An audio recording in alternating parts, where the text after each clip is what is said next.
Gindala pa sa Ibahay District Hospital apang wala na matabangan si Ibahay Vice Mayor Julio Estolioso sang gintiro sa sulod mismo sa iya opisina. Ang suspect amo si Sangguniang Bayan member Mirel Senatin. Natabo ang insidente pasado alas 9 kainas ng aga. Sa investigasyon sang Ibahay PNP, nagsulod sa SB office si Senatin kag nagpangay sang kopya sa mga ordinansa nga napasar sa iya termino sa isa ka staff. Gilayon ini nga nagdiretso sa opisina sang Vice Alcalde kag ginsukmaan ini.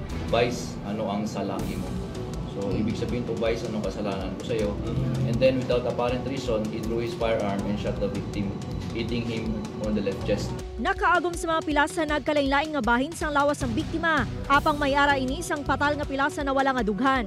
Gilayon man nga nadakpan si SB member sa natin sa sulod mismo sang iya balay, limitado pa lang ang nakuha nga impormasyon sang kapulisan sa suspect. Pati ang motibo sa pagpangluthang, padayon pa nga ginaimbestigahan. So initially, wala naman po kaming nakikita na politics na alitan kasi isa lang po na party list po sila. O isang partido lang po sila at magkaalyado po. Wala pa po kaming na-report dito sa station o narinig na meron po silang personal na alitan. So wala po, kaya po nagulat po lahat. Na-recover sa balay sang suspect ang 9mm pistol nga ginapatihan gingamit sang suspect sa krimen. Ginpayag sang SB member nga may nagakaigo nga papeles ang i-armas pero padayon pa ini nga ginaimbestigaran sang kapulisan. Kung may papel po siya na license to own and possess at saka permit to carry firearms outside of residence, pwede po siya magdala ng baril sa labas po ng kanyang residence. Ibig sabihin po, no? Pero meron po tayong sa mga SB, ang alam ko meron silang rules and regulations sa loob po ng SB.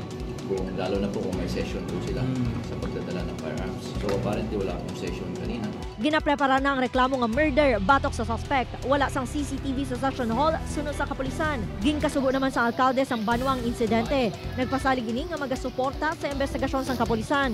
We are continuing to support and to find out the cause and reason for this tragic event. Condolence gid sa aton bereaved family ni Vice Julio Palangga kag Ginamon. Si SB member Nestor Francisco Inocencio ang magabulos bilang Vice Mayor base sa rule of succession. Gintiwan sa news team nga makuhaan sang pahayag ang himata sa suspect kag biktima apang nagpamalibad ang mga ini. Upod kay Cirilo Renduque, Zen Kilantang Sasa, One Western Visayas.